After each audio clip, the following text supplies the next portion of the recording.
é o Belfort, né? Na verdade eu tava lá, levando minha vida normal, em casa, cuidando da minha filha, e eu recebi a mensagem do Zema. Decidi montar essa banda por uma ideia diferente do que eu já vinha fazendo musicalmente, que era basicamente trabalhar com banda instrumental.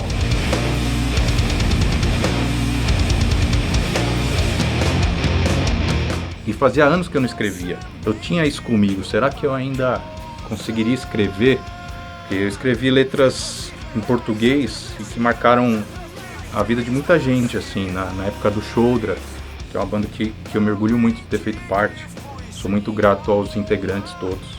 Quando eu comecei a escrever, era início de pandemia e a gente tinha o plano de ter esse disco pronto até no máximo no meio, junho ali de 2020.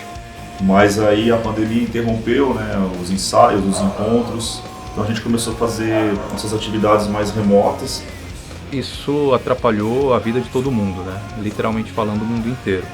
Então, por exemplo, o clipe de Sísmico foi feito totalmente separado. Todos os integrantes, cada um fez as filmagens separadas.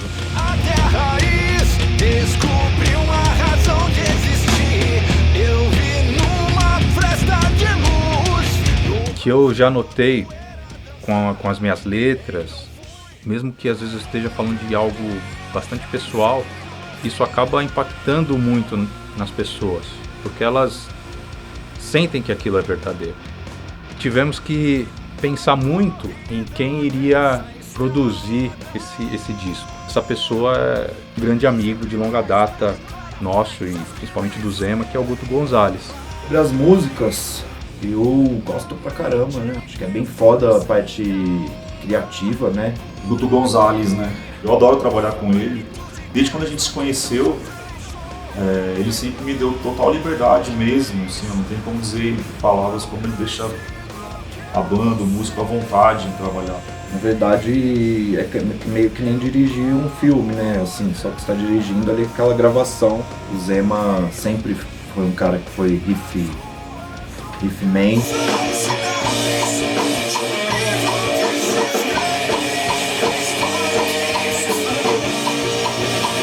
O Gui, o batera, eu já conhecia, toca muito e ele é bem criativo também. Pode ir, Gutão!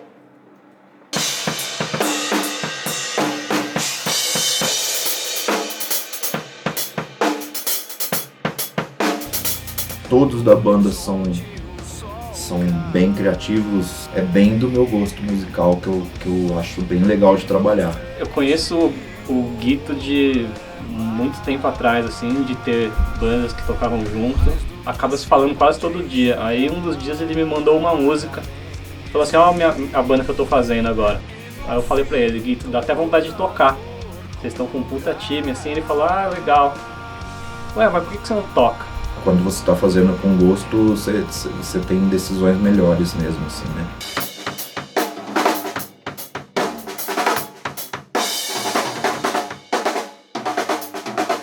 Abre o agudo dele.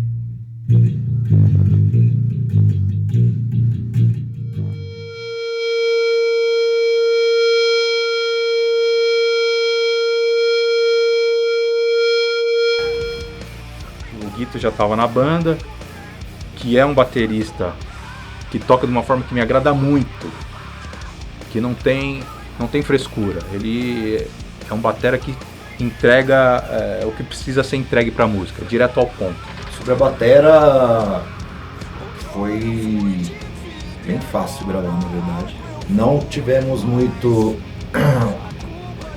coisa sobre arranjo mesmo, né? Eu sou batera, então às vezes até dou bastante opinião sobre as bateras, mas...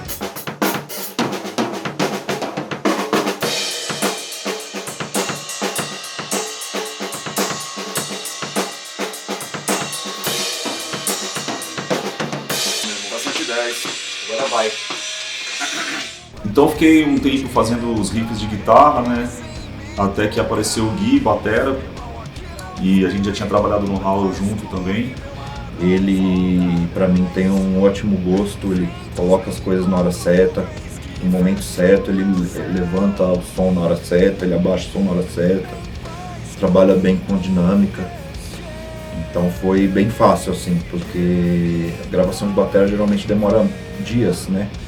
E com ele foi bem rápido. A gente prezou muito aí a afinação dos tambores, da caixa, qual caixa usar.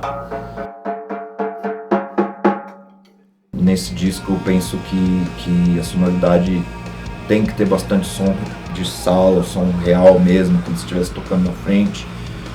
Ele faz os arranjos que não é pra pôr nem tirar, é bom pra caramba, é assim. É isso aí, não é Sabá, é Deftones, tá ligado? É outra coisa.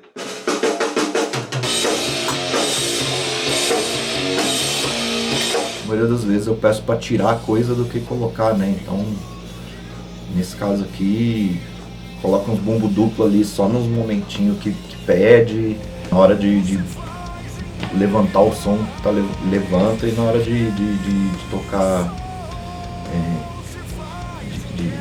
de abaixar a dinâmica, abaixar a bola, ele que leva tudo, né? Sou bem fã do Gui aí, acho que ele tem uma ótima percepção musical para compor as baterias desse disco aí, que vai ser foda.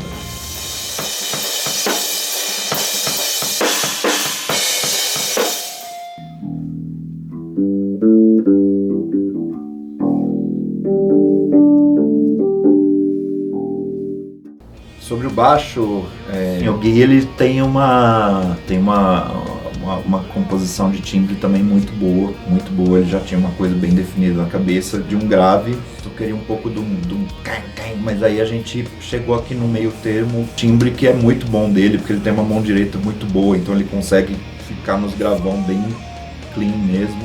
Tem o Imp aqui também, que daí é limpo. Não sei, daí fica de opção se quiser tirar o limpo. muito desse aqui. O MXR, tá bom. Pra gente usar de Então vai ser ele e o Amp. Isso, Tá ele e o Amp. No início eu pensei nos riffs, né, nas aberturas de guitarra, numa coisa sempre para ser uma coisa mais porrada mesmo, mais tambor e tudo mais. E o baixo no meio ali, instalado.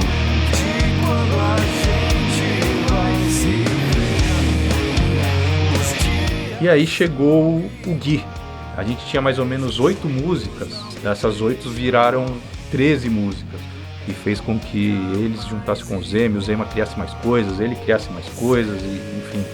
Mesmo sendo uma afinação baixa, ele não tem martelada nenhuma, isso é bem difícil, muito bom. E a gente fez uma mistura da linha dele com o ampli, né? O som do Belfort, pra mim, é muito groove, tudo muito groove. Você tem um flow ali de groove, né? O baixo não ficar imitando a guitarra, não, tem que ir mais junto com a batera.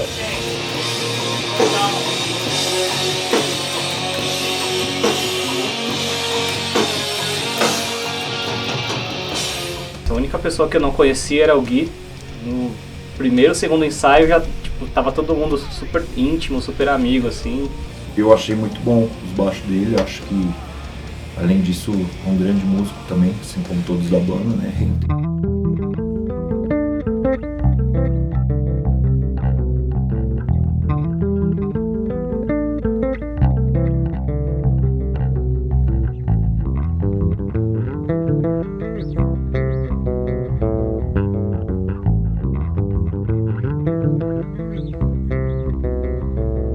Casar com o groove da batera e dar um silêncio e dar aquele... não é ninguém imitando a guitarra ou tocando só em cima, é uma coisa mais elaborada e que tem muito a ver com groove. E deu gás para todo mundo na banda, então acho que o Gui foi um cara muito importante nesse sentido, de trazer musicalidade e trazer inspiração e empolgação pra gente trabalhar, sabe? A gente chega com uma batera aqui, né?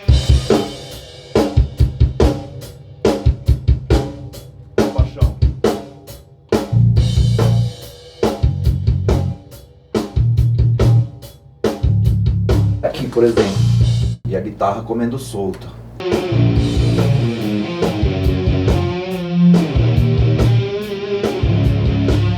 Então você pode perceber no disco aí que vai ter várias composições de ter um silêncio de baixo e causar um outro flow.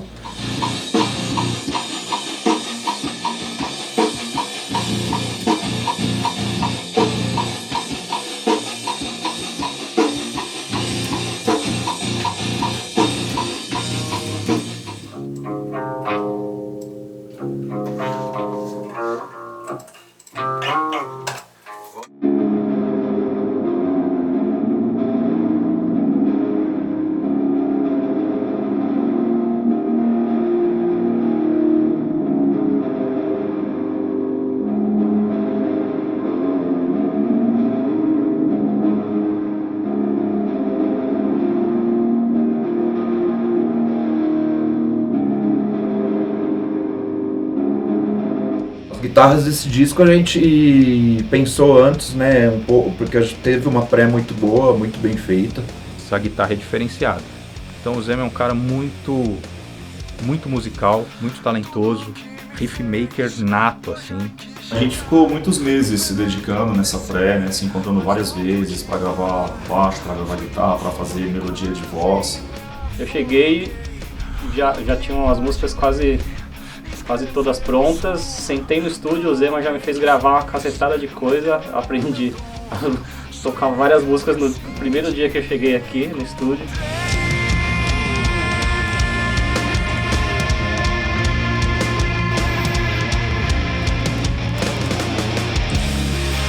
Tem várias técnicas, né, e várias maneiras de gravar.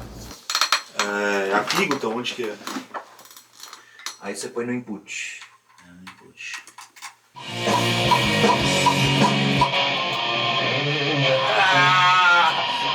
Eu não tava gostando tanto. Não, eu não sabia o que era, eu ia perguntar. Na parte de timbragem, ela é uma composição também. E uma guitarra, a gente tem duas aberturas, por exemplo, com sonoridades diferentes, mas que no espectro, quando juntam, ela preenche o espectro do jeito que eu acho que é legal. Volta pro seu lugar.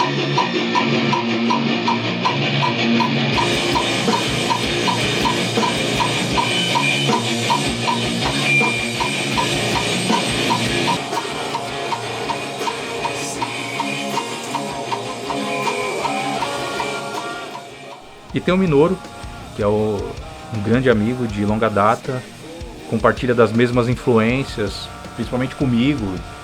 Eu sou fã pra cacete do Ulisses desde da época das minhas primeiras bandas, assim, ele já tocava no Shodra e hoje tá na mesma banda que o cara que a gente era fã quando era mais moleque, assim, é legal demais. A primeira ideia era a guitarra do Zema ser hiper brutal, de obscura, vamos dizer assim. E a outra, do lado direito, né, ou a do Minoru, ela seria pra mim um pouco mais leve, mas no sentido Marshall, mais Deftones, é uma coisa mais carne de vaca, vamos dizer assim, uma coisa que a gente ouve muito em discos bons. E aí o Zema tem muita proximidade com o Gutão, a gente acabou falando com ele e foi perfeito, assim, cara. O cara entendeu tudo que a gente tava querendo tirar de som, ajudou muito a gente e foi foda demais, assim.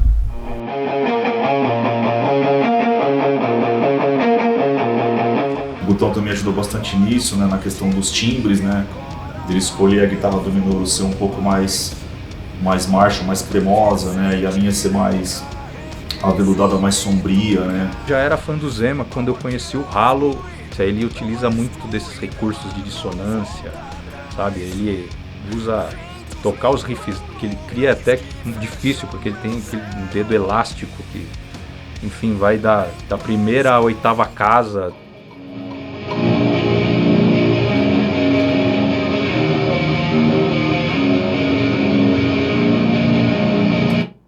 Bem cavernosa. E a parte da direita aqui, ela é mais Drive Marshall, né, que eu tava falando.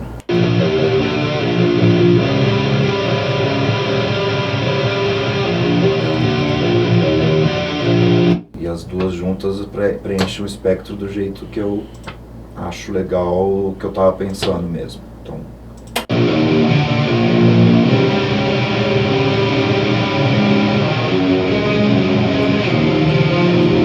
elas têm características bem diferentes uma da outra, bem diferentes assim, na minha visão, né, do que a gente tá fazendo, mas acho que quem vai ouvir não vai ficar muito... não vai ficar prestando tanta atenção quanto a gente presta, né. No caso daqui do Belfort, o trabalho das guitarras, ele é muito rico e ele é muito bom. Para esse disco, na verdade, eu busquei bastante influência no Risland, de Norma Jean. Só que eu também gosto bastante de grunge, né. Foi minha formação de guitarra, né. Foi aí que eu comecei a ouvir nas bandas de Seattle, assim, me introduzir no rock com essas bandas. Teve bastante caminhos aí, com Wah-Wah ou com Clean também, para realmente sair um pouco da massa sonora que também foi uma composição anterior, né?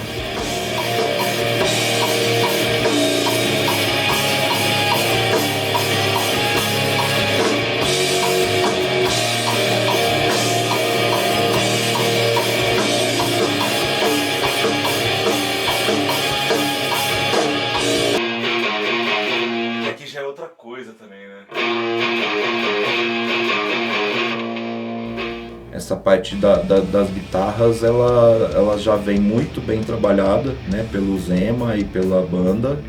Hoje o sol não nasceu. Eu acho que o som da guitarra ele faz você já gostar do riff, então é 50% o timbre e 50% a composição. No final eu tô bem satisfeito com o resultado que o Gutão tá tirando das músicas. Eu acho que esse disco vai ficar bem interessante. Eu já conheço o Zema de outros trabalhos, super mestre de timbre, super mestre de riff.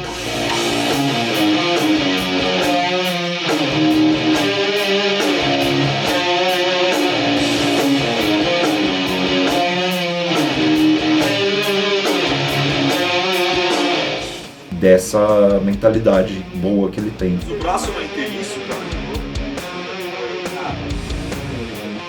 Ele toca a guitarra do jeito que eu gosto de ouvir, sabe? Eu que sou muito fã de bandas como Deftones, enfim, Alice in Chains.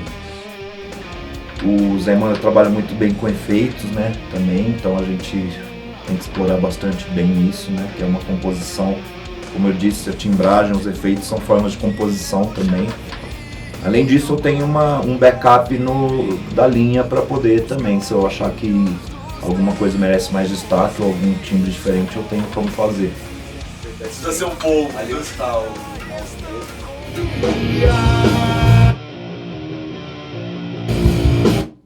Mas basicamente a guitarra de cá é mais ardida e a de lá é mais cavernosa.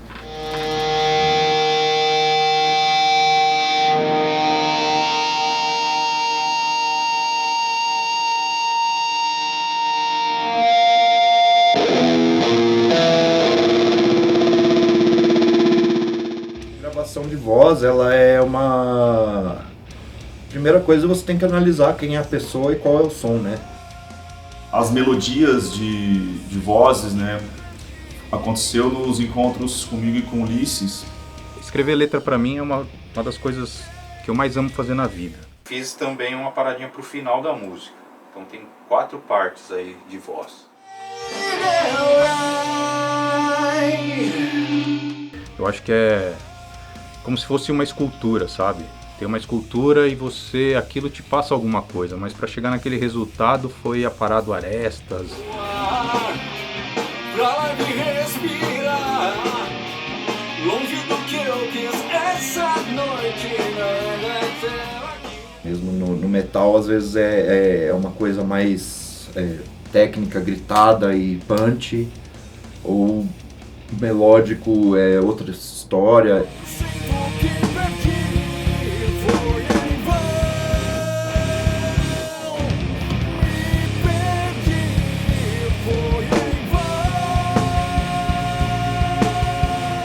E eu vi uma brecha aqui, que é uma brecha que é bem legal em gravação, em produção, nas melodias e na maneira de fazer, dando muito foco na interpretação, né? Não é uma coisa técnica. Pô, não tenho o que falar do Gutão, assim, ele é um cara 100%. Ele chegou pra mim, logo no primeiro encontro, e falou, cara, faz o que você quiser, cara, sabe? Entrega o resultado, entrega a emoção, tenta espremer o artista mesmo pra sair. Então ele me deixou muito à vontade. No personagem da música mesmo, assim. Então tava falando, pô, vamos falar com ele pra ele deixar um clima ali, pra ele ficar bem, ó, luz menor, luz maior. Eu falei, pô, o cara já canta bem, já tem a parte de afinação legal, né? Então vamos chegar mais fundo nessa parte de interpretação e centrar num personagem. A afinação se afina, entendeu? Se é bem afinado tudo. O grande lance que eu quero agora é explorar essa parada. Se for pra chorar, chora, entendeu? Se for pra gritar... Não, você tem razão. E entrar nessa noia, assim, de personagem, de teatral mesmo. A gente se encontrou, a gente tinha um método de compor meio eslavo, que a gente chamava de eslavo, ou de Chico Xavier. Que na verdade era cantar só com um sentimento, uma melodia qualquer, cantarolar em cima dos riffs, das levadas de batera já que tinha. E aí, como o Zema mesmo já disse, a gente se juntou e a gente veio compondo as melodias, no formato que ele disse, né? eslavo ou Chico Xavier, que a gente fechava os olhos ali e o que viesse a gente começava a desenvolver.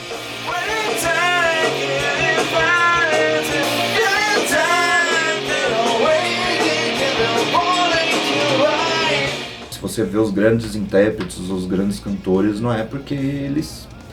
Você não vê uma Elis Regina porque ela canta afinado. Você vê porque ela arrepia. Por que ela arrepia? Porque ela está interpretando muito bem. Estrelas nos guiavam e os dias nos lembravam.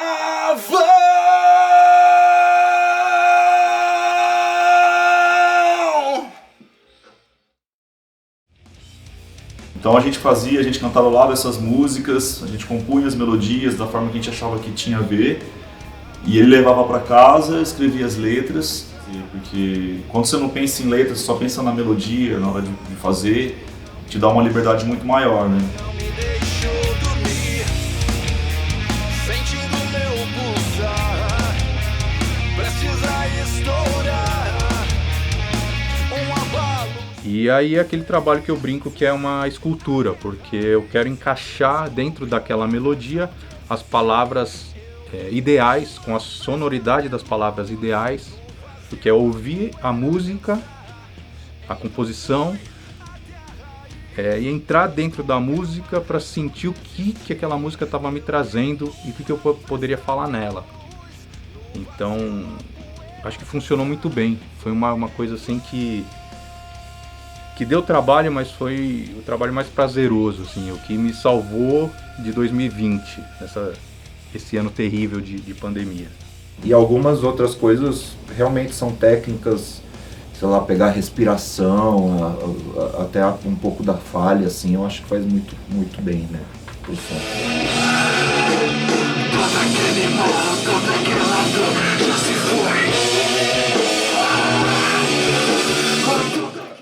Essas respiraçãozinhas aí vai ser uma coisa bem importante da música, acho que vai marcar a música. Isso aí deu um molho, viu?